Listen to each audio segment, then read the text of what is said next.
10h40. 45. Hein? Il faut, donc, dès qu'il est 10h10, fais-moi signe qu'il me reste. Pardon? 11h10. Ah oui, dès qu'il est 11h10, fais-moi signe. Comme ça, là, je sais qu'il faut que je commence à descendre pour clôturer parce qu'il faut au moins à 20 qu'on ait tout fini pour classer les chaises et tout ça pour terminer. Amen. Amen. Je bénis beaucoup le Seigneur pour ce jour. Nous continuons avec notre message que nous avons commencé la fois passée. Est-ce que vous allez bien ce matin? Oui. Amen. Amen. J'ai senti, quand on a commencé l'adoration, j'ai senti la présence de Dieu. Depuis le début, là, vous sentez que la présence de Dieu est là. Alléluia. Et soyez très attentifs dans ce que nous allons dire aujourd'hui. Ça sera court, mais ça sera bon. Amen. Amen. Amen. Par la grâce de Dieu. Nous étions en train de parler de comment lutter contre la peur. Alléluia. Parce que notre verset de base que je vais encore relire aujourd'hui, nous étions dans Psaume 82, le premier verset. La Bible dit: Dieu se tient dans l'assemblée des dieux et il juge au milieu des dieux. Dieu se tient dans l'assemblée des dieux. Et regardez au verset 6 du Psaume 82, 1, Dieu se tient dans l'assemblée des dieux et il juge au milieu des dieux. Alléluia. Amen. Et au 6e verset dit: j'avais dit, vous êtes des dieux. Vous êtes tous des fils du Très-Haut. Alléluia. Nous sommes des dieux. Nous sommes des fils du Très-Haut. Et la fois passée, quand on a commencé à parler comment lutter contre la peur, j'avais dit, nous devons prendre conscience de ce que nous sommes. Prendre conscience de ce que nous sommes, bien aimés, c'est ça notre problème. On n'est pas conscient de ce que nous sommes. On n'est pas conscient d'être des fils des dieux. Et aujourd'hui, le plus grand problème, défi de l'Église, c'est d'enseigner, c'est de donner la connaissance. La Bible dit, mon peuple périt parce qu'il lui manque la connaissance. Et quand on parle de la connaissance en ce moment-là, la Bible continue, il dit parce que tu as rejeté la connaissance des lois des dieux. Amen. C'est pas la loi de Moïse, c'est la loi des dieux. Parce que la loi de Moïse n'est pas la loi des dieux. C'est pour ça que dans la Bible, vous allez voir, Dieu fait la différence. On parle de la loi de Moïse et pas la loi des dieux. Ici, Dieu parle des principes divins, des principes spirituels. Regardez, bien aimés dans le Seigneur, le plus grand défi de l'Église aujourd'hui, c'est celui-là, de donner la connaissance. Quand vous regardez dans la personne de Jésus, il y a deux personnes dans la personne de Jésus. Comprenez-moi bien. Il ne faudrait pas que vous... Il y a deux personnes dans la personne. Quand vous lisez dans Ésaïe, qu'est-ce que la Bible dit? Il dit, un enfant nous est né, un fils nous est donné. On parle de deux personnes. Il y a l'enfant qui nous est né, qui est le fils de Marie, et il y a un fils qui nous est donné. C'est Christ le Seigneur. Alléluia.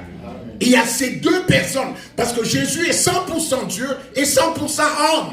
Alléluia. Et regardez, une fois sa mère s'approche de Jésus et dit à Jésus, ils n'ont plus de vin. Comment Jésus lui répond? Femme, qu'est-ce qu'il y a? Qu'y a-t-il, femme, entre moi et toi? Mon temps n'est pas encore venu. Là, c'est Jésus le Christ qui répond à Marie. Alléluia. Amen. Qui répond à Marie. Regarde encore une fois, il y a des gens qui viennent suivre Jésus qui lui demandent, Seigneur, et il dit, mais tu parles là, tes frères et sœurs sont en train de te chercher dehors. Jésus dit, non, mes frères et sœurs sont ceux qui écoutent la parole de Dieu. Vous comprenez? Jésus est en train de faire la différence. Jésus est notre frère en tant que fils de Marie, mais il nous a rachetés pour nous faire des fils de Dieu en tant que Christ. Donc en lui, nous avons ressemblé par la chair et il nous a transformés pour que nous devenions des fils de Dieu en tant que Christ. Alléluia. Et c'est ça le problème de l'Église aujourd'hui. Bien aimé, on passe plus de temps à prêcher les problèmes que d'enseigner la vraie connaissance de Dieu et de ce que nous sommes. Et ne passez pas, et c'est ça le problème de beaucoup de gens. Au lieu de chercher à comprendre ta vraie nature, tu es en train de chercher à résoudre le problème. Quand tu comprendras ta vraie nature, quand tu seras conscient de ta vraie nature, certains problèmes disparaîtront d'eux-mêmes. Parce que dans la plupart du temps, ce ne sont même pas de problèmes réels. C'est une apparence de problème, mais en réalité, tu n'es pas dans un problème. Mais quand tu vas comprendre ce que tu es, regardez nos prédications, combien de temps on ne presse pas sur le mariage, combien de temps on ne presse pas sur on presse les choses du monde, la résolution des choses du monde. Mais Christ a dit, cherchez premièrement le royaume des cieux et toutes choses vous seront données par surcroît. Alléluia. Amen.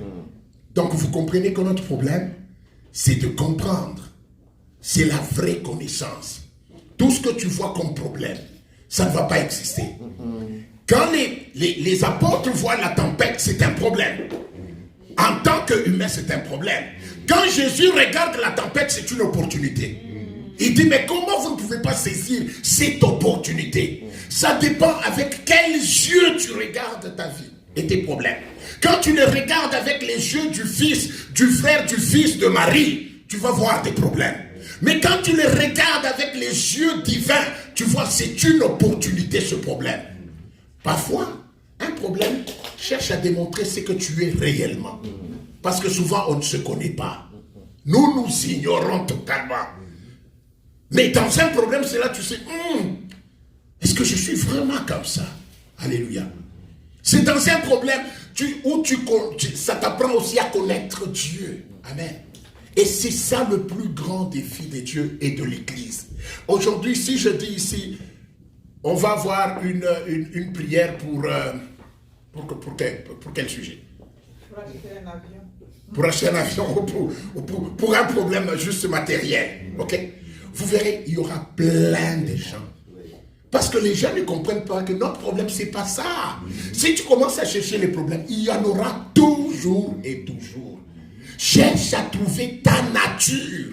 Et le but de l'Église, ça devait être ça. Que l'homme comprenne sa nature divine. Que tu comprennes que tu es un divin. Quelqu'un qui est appelé à parler, comme on nous a exhorté, et les choses changent. Quelqu'un qui est appelé à concevoir, à imaginer. Quand tu es devant un mur, rien ne marche. Tu dis, maintenant, ma divinité va se déployer. Parce que ce problème ne restera pas toujours devant moi. Je veux déployer ma divinité pour aller au-delà de ce problème. Je ne sais pas comment ça va se faire, mais j'y arriverai. Alléluia. Est-ce qu'on se comprend? Et c'est ça le vrai défi même de votre vie. Ne cherchez pas les problèmes, ne cherchez pas ce qui ne marche pas. Non, cherchez votre vraie nature. Et vous n'aurez pas peur de quoi que ce soit. Vous n'aurez pas peur de quoi que ce soit. À aucun moment, Jésus a eu peur. Il a été angoissé en tant que fils de Marie dans le jardin. Mais le Fils de Dieu est venu au rescousse du Fils de Marie. Jésus a dit, Seigneur, non pas ma volonté, mais que ta volonté soit faite. Alléluia. Bien-aimés, aujourd'hui dans l'Église, nous sommes dans les principes humains. L'Église à 80%, on prêche les principes humains. Oh non, il faut regarder les gens qui taillissent. Bien-aimés, qu'est-ce que ça veut? Ça même le monde le prêche. L'Église n'est pas là pour prêcher la morale. Pas dans un culte, on veut prêcher la morale, ça sera dans des petits groupes, dans des réunions normales. Mais l'Église est là pour prêcher le spirituel. Amen. Notre langage doit être tellement haut que même quand un sataniste entre et dit non, ces gens, ils volent très haut. Je n'arrive pas à comprendre. Ils sont très puissants, ils sont hauts. Mais ces gens-là du monde, souvent quand ils entrent dans nos réunions, ils disent mais de quoi vous parlez? Parce qu'il n'y a rien de spirituel. Amen. Il n'y a rien de spirituel. Ils ne sentent rien. On ne vole pas comme les aigles. Bien-aimés, relevons notre façon de parler. Parlons comme des fils de Dieu. Quand Dieu t'a créé, il t'a créé afin que tu sois semblable à l'image de son Fils. C'est ça quand il t'a créé dans l'éternité. Là, je rentre dans l'éternité. Quand Dieu te façonnait, il disait, Samuel, quand je vais le mettre dans le monde, il sera à l'image de Jésus. C'est-à-dire, quand je regarderai Jésus et je regarderai Samuel, je trouverai la même personne. Alléluia. Et ça, vous pouvez le lire dans Romains. Attendez, je vais y aller avec quelques versets, mais on n'aura pas le temps de tout lire. C'est dans Romains 8, 29. Il dit, ceux qu'il a connus, il les a prédestinés à être semblables à l'image de son Fils. C'est-à-dire, en te créant dans l'éternité, Dieu te façonnait pour que là, sur la terre, que tu sois à l'image de Jésus. Amen. Je parle de l'image spirituelle. Je ne parle pas de toi dans la chair. C'est ça le problème. Je ne parle pas de toi avec tes défauts. Mais je parle de l'homme spirituel en toi. Je parle de cet homme que Dieu a créé en toi. L'homme spirituel, quand Dieu le façonnait, il le façonnait comme une personne parfaite. À l'image de Jésus. Alléluia. C'est pour ça que parfois quand tu te plains, Dieu se demande, oh my God, qu'est-ce qui ne va pas? Il a tout pour tout changer. Et c'est vrai, tu as tout pour tout changer. Au fait, la façon dont tu as été créé, rien ne peut te faire peur. Rien ne peut te faire peur. Et c'est pour ça que Dieu le dit. N'aie pas peur. Alléluia. Amen. Bien aimé, j'ai ma petite fille, souvent, quand elle va dormir dans la chambre, parfois, il faut l'accompagner parce que parfois, elle a peur. Ok? Mais je m'avise. Tu vas dans la chambre, tu sens qu'il n'y a rien qui peut lui faire peur. S'il y a une mouche, tu t'assures, tu l'as tuée. S'il y a la paix, tu t'assures et tu lui dis, n'aie pas peur. Parce que tu sais qu'il n'y a pas de danger. Si Dieu t'a dit n'aie pas peur, c'est parce qu'il sait que par rapport à ta vie, il n'y a pas de danger. Alléluia. Amen. Créé depuis l'éternité, avant le temps, afin que tu ressembles à Jésus. Avant le temps, avant que tu ne naisses, Dieu savait, Dieu connaissait toutes les erreurs que tu ferais. Parce qu'il était dans l'éternité. Il savait toutes les erreurs. Il connaît les bêtises que tu ferais. Mais lui, quand il t'est façonné, il dit, celui-là que je façonne, c'est un modèle de Jésus. C'est un frère de Jésus que je suis en train de façonner. Celui-ci, quand on le verra, on verra Christ. Relevons notre débat même dans l'église. Parlons comme des enfants de Dieu. Parlons comme des fils de Dieu. C'est là notre premier problème. La conscience, c'est-à-dire savoir que réellement, je suis fils de Dieu. Bien-aimé, ça m'a pris beaucoup de temps pour comprendre ce message que je vous donne. Beaucoup de temps pour comprendre l'amour de Dieu. Aujourd'hui, la plupart des gens se révoltent parce que vous ne comprenez pas à quel point Dieu nous aime. J'étais en train de l'adorer, j'ai dit, Seigneur, avec tout ce que je vois en moi, qui ne marche pas en tant que personne, défaut et tout ça, mais toi, Dieu, tu m'as trouvé acceptable pour qu'on m'appelle ton fils. Et non pas seulement ça, tu m'as donné le pouvoir de devenir fils de Dieu. C'est là que j'ai commencé à apprendre à adorer Dieu. Alléluia. Amen. Et je vous dis, n'adorez jamais Dieu pour un bien matériel. Parce que, écoute, tu adores Dieu parce que tu as $1000, mais après une semaine, tu consommes tous les $1000, ça part. Dieu dit, il faut que ceux qui l'adorent en esprit, en vérité. On ne l'adore pas. Dieu, que pour les choses matérielles, on rend grâce. Seigneur, merci, parce que tu m'as permis d'avoir ça. Mais Dieu, tu ne peux pas l'adorer pour le matériel. Come on. C'est tellement bas pour démontrer la grandeur de Dieu. À supposer que je l'adore pour une voiture. Je connais un dictateur qui a 250 voitures de course dans son garage. Si moi je l'adore pour ma petite Toyota, qu'est-ce que celui-là, un païen, va dire? Alléluia. C'est pour ça que quand on l'adore, je l'adore de m'avoir donné à moi quelqu'un de si mauvais, de si imparfait. Dieu m'a donné l'opportunité d'être fils de Dieu, d'être inattaquable. Et il dit, personne ne peut te condamner. Quelle grâce pour quelqu'un de si mauvais que moi. Ça me dépasse. Parfois même quand les gens te jugent, ils ont raison parce qu'eux ils voient la carcasse que tu es, mais ils ne voient pas l'esprit qui est en toi. En te voyant, ils ne comprennent pas que Dieu t'appelle son fils. Mais dis-leur, c'est ça la grâce. C'est ce qui prouve l'amour de Dieu. Je ne mérite pas d'être fils de Dieu. Mais c'est son amour qui a fait de moi fils de Dieu. Je ne suis pas fils de Dieu par mes œuvres. Mais je suis fils de Dieu par un don de Dieu. Alléluia. Être fils de Dieu. Depuis l'éternité, il a décidé. Ce n'est pas un accident.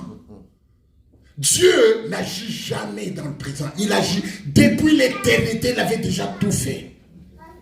Alléluia. Ça nous dépasse parce que nous sommes dans le temps. Nous avons du mal à prendre la pensée éternelle de Dieu. Il faut que j'avance. Vous savez, j'ai compris que la plus grande chose que je dois prier dans ma vie, c'est de dire à Dieu, Seigneur, permets-moi que je comprenne ma nature en tant que fils et que j'agisse dans ma nature. J'ai passé beaucoup de temps cherchant à changer des situations. C'est pas ce qui est important. Quand tu es dans la mission pour laquelle Dieu t'a créé, tu es indestructible. Parce que Dieu ne t'a pas créé pour ta gloire, il t'a créé pour sa gloire à lui. Amen. Amen. Bien-aimés, cherchez la chose, votre mission spirituelle. Pourquoi Dieu m'a mis à cet endroit? Quelle est ma mission? Tu n'échoueras jamais dans ta mission. Tu seras toujours protégé dans ta mission. C'est pour ça que quand tu comprends ce que tu es, tu n'as pas de raison d'avoir peur. Et Dieu dit, ne crains rien. Ne crains rien, ne crains rien. Je suis fils de Dieu, je n'ai pas de raison de craindre. Comme je vous ai dit la fois passée, quand vous appelez tout ça chrétien, vous vous rabaissez. Vous êtes des fils de Dieu. Moi, je suis fils de Dieu. Amen. Ce n'est pas ma ressemblance avec Jésus, n'est pas extérieure. Elle est interne, c'est plus profond. Le même esprit qui est en Jésus, c'est le même esprit qui est à moi. Amen. Or, Dieu est esprit. C'est-à-dire, moi et Dieu, nous sommes un. Alléluia. Amen. Vous comprenez? Toi et Dieu, vous êtes un parce que lui, il est esprit. Or, c'est l'esprit qu'il a mis en toi. Ce qu'il est, c'est ce que tu es. Et la Bible nous dit, ce qu'il est dans les cieux, c'est ce que nous sommes sur la terre. Fils de Dieu, c'est que nous avons le même esprit. Nous sommes un avec Dieu. Et nous sommes un entre nous. Amen. Avec les vrais fils de Dieu. Amen. Parce que l'esprit qui est dans Papa Jean-Michel, c'est l'esprit qui est dans Daniel, c'est l'esprit qui est dans Samuel, c'est l'esprit qui est dans Moïse. Et c'est le même esprit. Ce n'est pas que Dieu a pris son esprit, il a coupé un morceau, il a donné à Jean-Michel, il a coupé un morceau, non. C'est le même esprit. Amen. C'est pour ça, au fait, qu'on parle, si l'Église pouvait comprendre, que nous formons le corps, nous sommes un. Tu ne peux pas te mettre à critiquer l'autre chrétien, tu te critiques toi-même. Parce que vous avez la même vie, c'est le même esprit. Une église ne pouvait pas s'attaquer contre l'église. Regardez les déviations qu'il y a dans les églises aujourd'hui. Nous cherchons la gloire d'un coin. Dieu, la gloire de Dieu ne descendra pas pour une pochette de gens. La gloire de Dieu descendra pour son corps. Quand elle descend, elle touchera le cœur de Christ. Pasteur, nous devons le comprendre. Nous devons le comprendre, bien-aimés dans le Seigneur. Amen. Et c'est pour ça que tu ne peux pas critiquer l'autre. Parce que quand tu te critiques l'autre, tu te critiques toi-même. Parce que c'est la même vie. Dieu, Christ a dit, Seigneur, qu'il soit un comme moi, je suis un en toi. Et eux en nous. Maintenant, la profondeur de ce verset, qu'est-ce que ça dit? Dieu est tellement saint et homogène, simple dans sa constitution. Il n'est pas fait de mélange. Si toi tu es en Dieu, c'est-à-dire tu es conforme à Dieu. Je ne sais pas si vous me voyez arriver. Je ne sais pas si vous me voyez, je vais encore essayer. Je vais encore essayer, ça va bien passer. Dieu, il est homogène, il n'est pas fait de mélange. Il est tout divin en lui. Il est Dieu en lui. Si toi tu es en lui, c'est-à-dire tu es totalement divin. Sinon tu ne serais pas en lui. Parce que Dieu n'est pas mélangé. Il n'est pas fait des parties. Il est un esprit simple. Il est, oh my God, il est lui-même partout et il se remplit de lui-même. Si toi tu es en lui, donc tu es lui-même. Ah. Est-ce que ça passe? Ça c'est un peu comme les mathématiques, hein, c'est l'intégration. Alléluia. Et c'est ça qu'on doit comprendre. C'est pour ça que sur ta vie, quand tu parles, tu engages le ciel. Parce que nous avons la notion des espaces et des temps. C'est ce qui nous complique. On pense que Dieu est là, moi je suis là. Mais dans le terme spirituel, il n'y a pas d'espace. J'ouvre même une parenthèse que je referme qui va choquer beaucoup de gens. C'est que même quand les gens parlent de l'enfer, l'enfer n'est pas l'espace. Parce qu'il n'y a pas d'espace dans le spirituel. S'il y aurait l'espace, il y aurait le temps. Est-ce que vous me comprenez? L'enfer, c'est un état. Ce n'est pas un espace. Pour dire, comme on dit, on va amener les gens à l'enfer. C'est parce que nous sommes humains que la Bible a utilisé un langage humain. Mais c'est un état. Oh, je sais que là, je sais que je vous perds encore. Mais on va se rattraper les autres dimanches. Et c'est très... Parce que les gens disent, mais le paradis, le ciel, ça sera où? Bien aimé dans le Seigneur. Quand on entre dans le spirituel, il n'y a pas d'état. Il n'y a pas de place. C'est pour ça que tu es ici. Tu es au même moment à Bujumbura. Tu es au même moment au Pékin. C'est à Pékin. C'est pour ça que pour les sortir, les gens qui sont dans l'espace, c'est dans une seconde. Ils se retrouvent à je ne sais pas, en Côte d'Ivoire. Dans une seconde, ils se retrouvent. Parce qu'il n'y a pas d'espace. Daniel, est-ce que ça va? Alléluia. Est-ce qu'on se comprend bien? Vous devez comprendre, c'est ça le monde spirituel. C'est de ces choses qu'on doit parler, nous les chrétiens. Au lieu de dire, écoute, regarde à ton voisin, peut-être qu'il est sorcier, dis-lui, en tout cas, tu ne me verras plus. Dans l'église, on enseigne ça. Où est l'amour de Dieu? Moi, tu me verras, même si je deviens président, les gens qui sont ici, ce sont les gens, tu as la barrière, tu dis, c'est moi tel, c'est moi qui se dit, laissez-la entrer. Mais si déjà entre nous on se promet, regarde, dans deux mois là, peut-être tu ne me verras pas. Tu ne pourras plus me voir. C'est quoi ça? Faites attention, celui qui est à votre côté, c'est peut-être un sorcier. C'est quoi ça? Dans la présence de Dieu. Bien aimé, vous savez qu'il y a des messages qu'on nous enseigne qui n'ont rien de la spiritualité. Ce sont des trucs, ce sont des enseignements qu'un vieux papa qui ne prie pas au coin de la rue peut te donner. Alléluia. L'église doit monter. Tu dois monter dans ce que tu cherches. Je te dis, ne cherche pas une chose. Amen. Tu as déjà aimé une robe, une chemise, et quand tu l'as, qu'est-ce que tu te dis? Tu cherches encore une autre. Parce que le problème, ce n'est pas ce que tu cherches. Le problème, c'est ton état. Le problème, c'est le vrai toi. C'est que tu cherches, quand tu l'auras, tu chercheras toujours une autre. Je me rappelle un jour, Laurent Nicole me dit, elle me dit, je rêve vraiment d'avoir un condo. Moi je dis, Seigneur, qu'est-ce que j'entends? Le monde est compliqué. Elle était dans un condo, elle rêvait d'avoir une maison. Elle a une maison, elle dit, et puis elle dit, non, je me trompe. Je dis, c'est ça. Amen. Je vous dis, c'est ce que nous sommes, exactement, c'est vrai. C'est que tu penses qu'il va faire ton bonheur, c'est pas sûr. Le vrai bonheur, c'est ton état d'âme. Ce n'est pas une chose matérielle. Que tu la possèdes, que tu la manques, elle ne détermine jamais ton bonheur. Jamais. Soyez convaincus, jamais. Avant d'arriver dans ce pays, moi je disais, Seigneur, si tu m'amènes seulement là, je peux commencer à t'adorer 24 heures sur 24.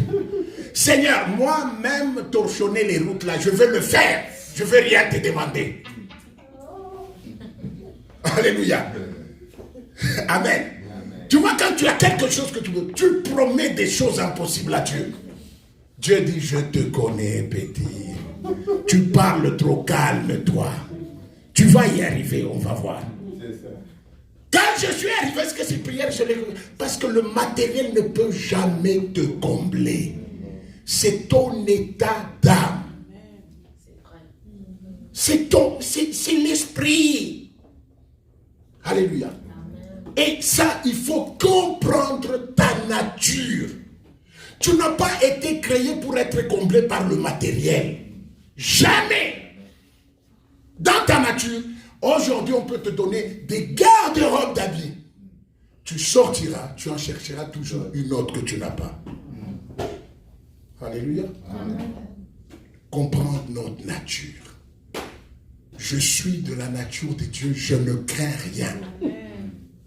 Alléluia. Et c'est pour ça que vous allez voir. Au fait, la nouvelle naissance, pour les gens disent toujours, en Jean 3,16, Dieu a tant aimé le monde qu'il a envoyé son Fils unique, afin que quiconque croit en lui ne périsse point, mais qu'il ait la vie éternelle. Mais la vie éternelle, c'est quoi? C'est ça le problème. Parce que ça semble être fictif. Quand Dieu nous a sauvés pour nous donner sa nature, nous pensons que c'est pour nous donner la vie éternelle, mais nous gardons notre nature. C'est ce que les gens pensent. Mais c'est pour nous donner la vie éternelle, c'est sa nature à lui. Et c'est pour ça qu'il a dit en Jean 1,12, il dit à ceux qui ont cru en elle, elle a donné la parole, le pouvoir de devenir enfants des dieux. Le pouvoir. Donc maintenant, bien-aimés dans le Seigneur, quand on va commencer des enseignements de base ici, quand vous parlez de la nature des dieux ou de la vie éternelle, parlez de la nature des dieux. Donc nous avons la nature des dieux. C'est pour ça que tu ne peux avoir peur de rien. Parce que tu as la nature des dieux. Il n'y a rien qui peut te détruire parce que tu as la nature des dieux. Alléluia. Amen. Rien ne peut te détruire. Tu as la nature des dieux. Pour qu'une chose te détruise, il faut que toi tu l'acceptes. Vous comprenez? Ce que tu n'acceptes pas ne te détruira jamais. Alléluia. Amen. Prédestiné. Et c'est pour ça que même la foi, qu'est-ce qu'on nous dit en Jean 1, 11, 12, que c'est que j'ai dit, la foi, elle est là pour nous donner le pouvoir de devenir enfant de Dieu. Écoutez, la Bible dit, rien n'est impossible à Dieu. N'est-ce pas? C'est Dieu seul. Mais la Bible continue en disant à Marc que rien n'est impossible à celui qui... Donc celui qui croit devient... Dieu. Vous comprenez? C'est quand tu crois. C'est pas la foi dans une chose, en fait. C'est parce que je crois que Dieu est ce qu'il est. Et cette foi, cette connaissance me transforme à son image. C'est pour ça que tout ce que je fais devient possible. Parce qu'il n'y a que Dieu à qui tout est possible. Alléluia. Mais la Bible dit, c'est lui qui croit, tout est possible à celui qui croit. Donc c'est lui qui croit à la nature de Dieu. Alléluia. Amen. Vous comprenez, la vraie foi nous donne la nature de Dieu. C'est pour ça, Samuel, n'arrête pas de prier pour les paralytiques. Amen. Si Dieu te parle dans ton cœur, n'attends pas les choses ici, oh non, je vais me préparer. Vous savez, notre relation, on était en train de suivre une émission, notre relation avec Dieu, c'est une relation. C'est comme quand je sors, je passe devant une crèmerie, je me rends compte que j'ai besoin d'une crème, ok? Je le sens en moi. Je m'arrête et je vais prendre la crème. Quand tu passes quelque part, tu sens quelqu'un comme malade, tu sens qu'il faut que tu pries. Tu le sens, fais-le. C'est ça la nature divine en toi. Vous comprenez? Fais-le. Tu es en train de passer, tu sais qu'il faut que je prêche à celui-ci. Ne sois pas comme la plupart des gens, il faut qu'on organise l'évangélisation à l'église. Non. Tu es assis à côté de quelqu'un. Tu sens que, je veux lui dire, Dieu t'aime. Est-ce que je peux t'inviter à l'église? Amen. Dieu t'aime. Parce que la foi nous rend semblables à Dieu. La foi nous rend semblables à Dieu. Si on avait le temps, j'allais demander à quelqu'un qui a la foi ici et à quelqu'un d'autre qui est malade, qu'il prie pour lui. Vous allez voir. Vous allez voir. 11 heures combien? Ah, ok, je commence. J'ai dépassé? Non. Ok. Alors, vous comprenez? Moi, je me rappelle d'une petite fille. Il y a une maman qui venait toujours chez elle, qui n'avait pas d'enfant. Et la petite fillette demande à cette maman, cette histoire dont je vous parle, je connais la fillette, et je connais, c'est une histoire, pas l'histoire qui s'est passée à Guatemala, non, non. Ça s'est passé avec des gens qu'on connaît. La petite fille regarde la maman et lui demande, pourquoi toi tu n'as pas d'enfant? Sa maman la tire à côté, mais moi, cet enfant aussi. Ce sont des questions qu'on peut poser à une maman. Chaque jour, l'enfant. Un jour, ils sont maintenant assis, et la femme va demander, maman, pourquoi toi tu n'as jamais des enfants? Ce sont des questions. Même Daniel a posé un jour cette question à ma belle-mère. Il dit, pourquoi tu n'as pas d'enfants? Parce que les enfants, eux, ils doivent te voir avec les enfants. Et cette maman était gênée, sa mère était gênée. Alors la maman là lui a dit, parce que Dieu ne m'a pas donné. Il dit, non! Comment Dieu ne peut pas te donner d'enfant? Mets-toi à genoux, je veux prier. L'enfant. Et la maman, toute gênée, elle s'est mise à genoux. La fille a prié. La petite fille avait peut-être 7 ans par là. Elle a prié pour cette maman. Après quelques mois, la maman a conçu. Et pourtant, elle avait plus de 15 ans de mariage. C'était une maman qui avait fait très longtemps. Vous comprenez? C'est quand tu crois, c'est ce que tu deviens Dieu. Parce que c'est ce que la Bible dit. À ceux qui ont cru en la parole. Par exemple, tu crois à cette parole qui dit,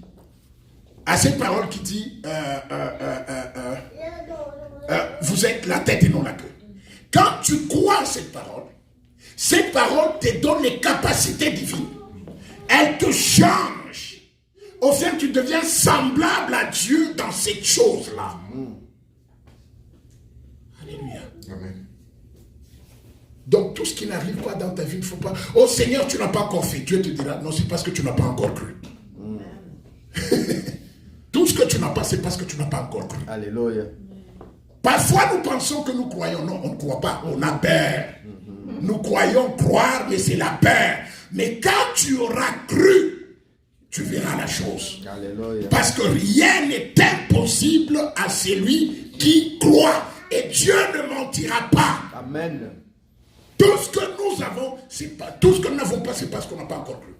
Et Dieu permet des problèmes. Pourquoi? Parce que il est en train de nous choquer, de nous ramener à son image. Chaque problème que tu as, ça t'affecte. C'est au fait, Dieu est en train de t'émonder, de te tailler, afin que tu aies sa forme. Mais parce que parfois, nous autres, nous sommes très résistants.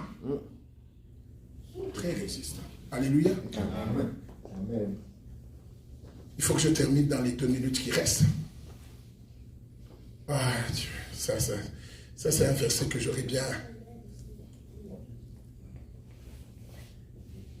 Amen. Amen. Donc nous devons comprendre, bien aimé dans le Seigneur. On va lire juste un verset là. Et puis dans 2 Pierre 1:3, je vais lire ça vite.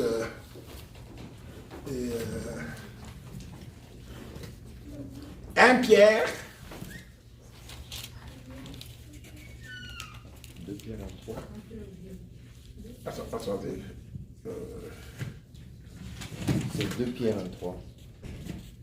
Oui, c'est 2 Pierre 1, 3, 4. Que Dieu te bénisse. 2 Pierre 1, 3, 4. Je termine par là. Dans 3 minutes. 2 Pierre 2 Pierre 1. 1. Oui, j'étais là, mais j'étais. 2 Pierre 1, 3, 4. La Bible dit ceci. Sa divine puissance nous a donné ce qui contribue à la vie et à la piété. On va y aller tout doucement parce que c'est très compliqué. Pour comprendre, j'ai dû lire, relire, prier. La divine puissance de Dieu nous a donné tout ce qui contribue à la vie et à la piété. Alléluia. Au moyen de la connaissance. Ok? C'est quand tu connais. Ok? Que la puissance de Dieu te donne ce qui va contribuer à la vie. Pas quand tu ne connais pas. Alléluia. Quand tu connais, je sais que je suis plus que vainqueur. Quand je connais ça, la divine puissance de Dieu me donne ce qui contribue à démontrer ça. Alléluia. Amen. Ceux qui, au moyen de la connaissance de celui qui nous a appelés, la connaissance de Dieu, par sa propre gloire et sa vertu, celle-ci nous assure de la part les plus grands et précieuses promesses, afin que par elles nous devenions participants à la nature divine. Je termine par là dans une minute. La divine puissance de Dieu est là. Elle est existante. Oh Seigneur. Mais cette divine puissance n'agit qu'au moyen de ta connaissance. C'est quand tu connais. Quand est-ce que tu connais? Ce n'est pas quand tu as l'information. C'est quand tu crois à l'information et qu'elle influence ta façon de vivre. Alléluia. C'est en ce moment-là, je connais. À partir du moment où tu connais, la divine puissance vient maintenant accomplir les choses par ta connaissance de Dieu, qui par sa gloire et sa vertu, les deux, la gloire et la vertu de Dieu, Dieu les utilise afin que de nous donner les grandes promesses qui nous permettent de vivre la vie divine en nous. Alléluia. La gloire de Dieu. Seigneur, donne-moi la gloire. Il y a des choses qu'on demande à Dieu qui nous font même pas. Dieu dit, ok. C'est quoi? Seigneur, je veux voir ta gloire, je veux voir ta gloire. C'est bon. Parfois, on est en train de chercher ce que Moïse, parce que Moïse avait demandé ça, n'est-ce pas? Mais Moïse était dans l'Ancien Testament. Vous savez ça? Je veux voir ta gloire. Mais nous, c'est déjà, toi, qu'on t'appelle fils de Dieu, c'est déjà la gloire de Dieu. Alléluia. C'est déjà la manifestation de la gloire. Amen. Et maintenant, la gloire et la vertu de Dieu nous donnent les promesses qui nous aident à être divins dans le Seigneur. Alléluia. Amen. Ce qui fait, quelles sont ces promesses? Je termine. Les promesses ou les dons. C'est la justice qui est un don. C'est la grâce qui est un don. Et c'est la vie éternelle. Amen. Ces trois choses nous permettent de vivre la vie. Je reviendrai là la semaine prochaine. Bien-aimé, je conclue en disant, tu n'as besoin de rien craindre. Tu n'as pas besoin de craindre. Parce que tu es fils de Dieu. Tu as tout le pouvoir. Tout ce que tu n'as pas, c'est parce que tu n'as pas encore cru. Je sais qu'il y a des gens qui disent, mais pasteur, j'ai cru. Non, parce que la foi doit démontrer la chose. C'est parce que tu avais peur. Tu n'avais pas la foi. Quand tu as la foi, ça te donne la paix. Et que celui qui est dans la foi, il est dans l'attente. Parce que sa foi démontre la chose. Ne craignons rien. Tout ce qui nous arrive, nous avons le pouvoir de le vaincre. Que Dieu vous bénisse. Amen. Nous allons nous incliner juste une minute. Et tu vas bénir Dieu. Tu es un fils de Dieu. Là où tu es un fils de Dieu. Rien n'est impossible à ta vie. Tu vas remercier Dieu pour ça. Et bien aimé, agis comme un fils de Dieu. Si c'était toi Jésus, si Jésus était toi, qu'est-ce qu'il ferait dans ta famille par rapport à ce qui se passe? Au lieu de te déchirer, Jésus allait proclamer la vie. Amen. Si c'était toi pour ton travail, pour tes études, qu'est-ce que Jésus allait faire? Alors, nous allons parler. Chacun de nous va remercier Dieu. Et en remerciant Dieu, élève Dieu, dis-lui, Seigneur,